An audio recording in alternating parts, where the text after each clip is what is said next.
Semoga ini bermanfaat buat kalian. Jadi ini ringan-ringan aja, tapi ini yang sering ada di kehidupan kita sehari-hari.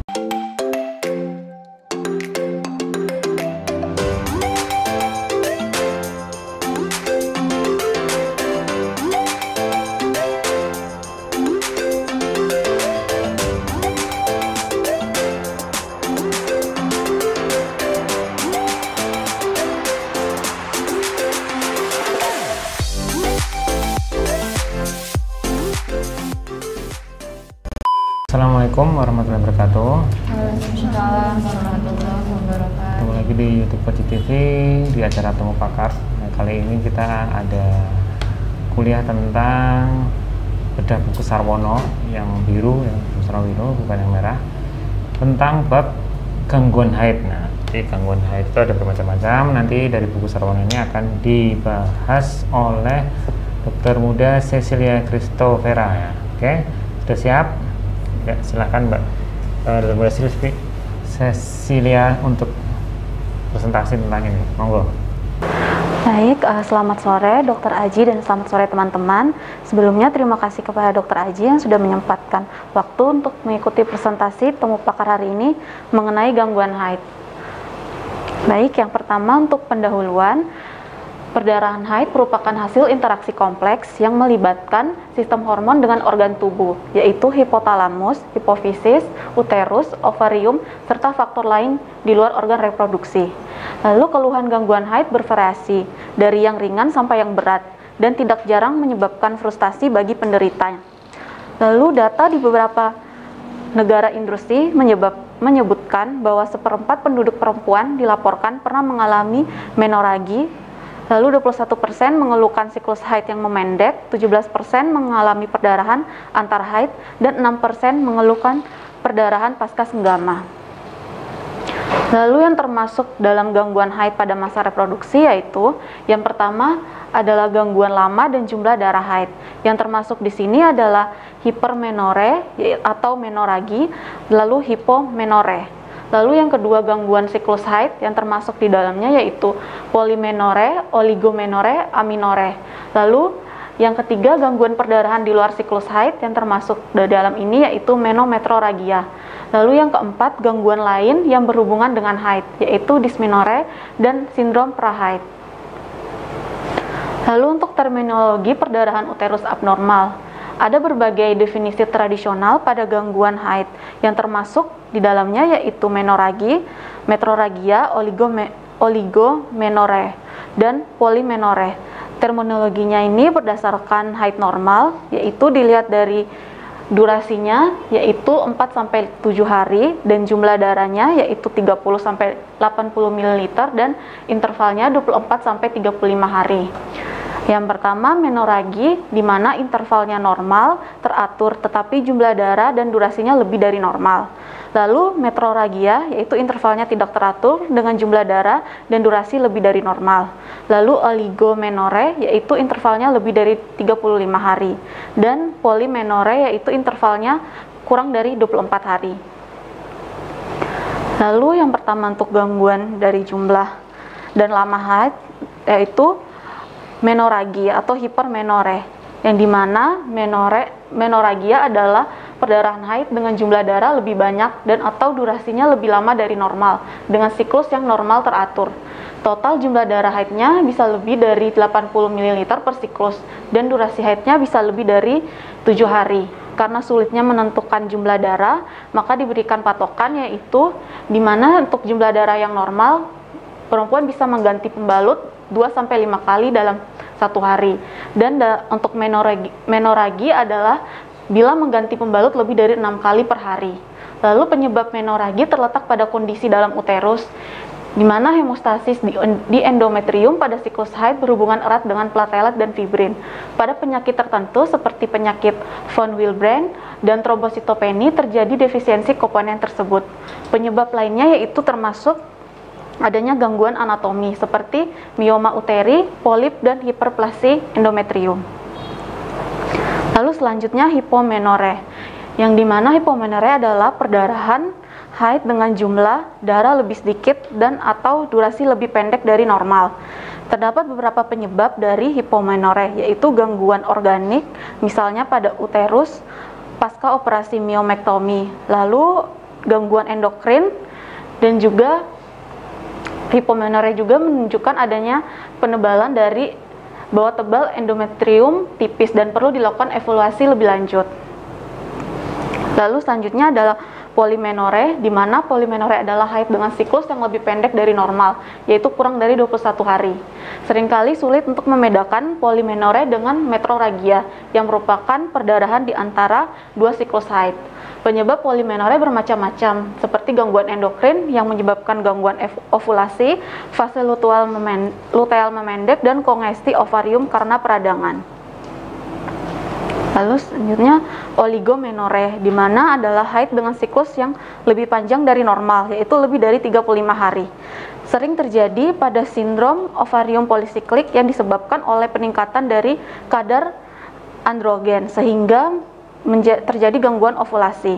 Lalu pada remaja, oligomenoreh dapat terjadi karena imaturitas poros hipotalamus, hipofisis, ovarium, endometrium. Penyebab lain yang dapat menyebabkannya adalah stres fisik dan emosi, penyakit kronis, serta gangguan nutrisi. Lalu ini adalah parameter klinis haid pada usia reproduksi. Parameter yang digunakan di sini dari frekuensi haid, di mana dikatakan normal jika 24 sampai 38 hari, lalu dikatakan sering jika kurang dari 24 hari, dan dikatakan jarang jika lebih dari 38 hari.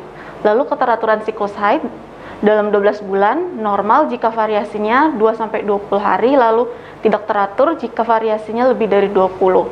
Lalu untuk durasi haid, dikatakan normal jika 4-8 hari, dikatakan panjang jika lebih dari 8 hari, dan dikatakan pendek jika kurang dari 4 hari. Lalu untuk volume darah, di sini dikatakan normal jika 5-80 ml, dan dikatakan banyak jika lebih dari 80 ml, dan dikatakan sedikit jika kurang dari 5 ml. Baik, demikian untuk presentasi mengenai gangguan haid. Ya, terima kasih presentasinya, tepuk tangan dulu. Ya, jadi dari slide ini bisa dilihat dari buku Sarwono, coba dari awal coba. Nah, ini judulnya adalah gangguan haid. Jadi gangguan haid itu, next slide coba, dilihat adanya faktor-faktor yang bervariasi terhadap variasi, frekuensi, dan durasi. Jadi frekuensi dan durasi haidnya bagaimana. Next. Kemudian nah ini, jadi dibagi beberapa type ya, tipe gangguannya lama dan jumlah haid itu hiper itu berarti lama dan jumlah. Kalau polanya, jadi pola itu per berapa hari dia, sebulan 2 kali atau 2 bulan sekali, itu masuknya poli. Kalau ada poli, oligo, ada ameno. Kalau poli berarti cepet ya, poli itu banyak intervalnya, paham ya, bukan jumlahnya. Kalau jumlahnya masuknya ke hiper, jadi tata bahasanya hipermenoreh. Kalau sering tidaknya itu polimenoreh. Kemudian ada kalau lama ngejlong menstruasinya berarti oligomenoreh. Kalau tidak sama sekali haid, berapa bulan kriterianya menoreh? 3 siklus atau 3 bulan tidak haid, kategori amenoreh. Di bawah itu masih oligomenoreh. Jelas ya. Nah, gangguan yang biasanya tidak berdiri sendiri ada namanya menometrorragia. Nah, itu ada perdarahan di luar siklus haid. Berarti mungkin cuma sehari, 2 hari itu menometrorragia. Tapi kalau dia 3 hari 4 hari, kemudian berhenti 3 hari 4 hari lagi, itu masuknya cepat polimenoreh. Tapi kalau di antara dua itu ada bercak darah 2 hari sehari, menometrorragia. Jelas ya itu ya. Nah, kemudian ada gangguan lain yang berkaitan dengan pola ini. Jadi kalau dia ada poli, oligo, atau ada menometrorragia atau hipermenoreh, itu kalau ada yang namanya dysmenorrhea yang paling sering. Itu dysmenorrhea berarti gangguan nyeri saat haid atau sindroma prahaid, jadi premenstruasi sindrom (PMS). Nah, itu juga nanti akan berhubungan dengan penyakit-penyakit yang berhubungan dengan PMS itu sendiri, nanti ada sendiri. Next slide coba. Nah, ini kalian harus hafal ini sebagai wanita pun karena kebetulan dokter muda cewek semua ya harus paham ini terminologi perdarahan kapan dikatakan sebagai watologis atau tidak. Itu kalau durasinya harus 4 sampai 7 hari. Kalau dia cuma 2 hari 3 hari, nah itu masuknya tidak normal. Jadi kalau masih saya 8 hari ini, nah itu ada yang masih normal, ada yang sudah tidak normal. Menoragi berarti intervalnya normal tapi jumlahnya darahnya banyak, lebih dari normal. Metroragi berarti apa? Metroragi itu tidak keteraturan, tidak teratur. Kalau menoragi jumlahnya oligo intervalnya lebih dari 30 hari, poli lebih cepat dari 24 hari. Jadi siklus tercepatnya perempuan berarti berapa? 24. Jadi kalau tanggal 1 dia mens, tanggal 24 dia mens, sebulan 2 kali masih normal. Kalau dia mensnya tanggal 15 berarti masuknya polimenore. Kalau mensnya tanggal 27 itu masih sebulan 2 kali kan berarti mensnya. Normal nggak? Normal. Jadi intervalnya itu batas cut off point-nya di 24 hari dan 35 hari. Jadi kalau mensnya per 40 hari, mens dia 1,5 bulan, berarti normal nggak? Enggak. Kalau dia tanggal 1 mensnya, kemudian mens lagi tanggal 4 bulan depannya, berarti masih normal nggak? Masih. Nah itu loh, seperti itu kan paham. Jadi dia sempat tidak mens dalam 1 bulan bisa. Contohnya misalnya dia mens pertama tanggal 28 Januari, Februarinya dia nggak haid karena Februari mungkin pas 28 hari, kenanya di tanggal 3 Maret, itu masih normal nggak? Normal. Kayak gitu kita harus tahu itu. Jelas ya? Next.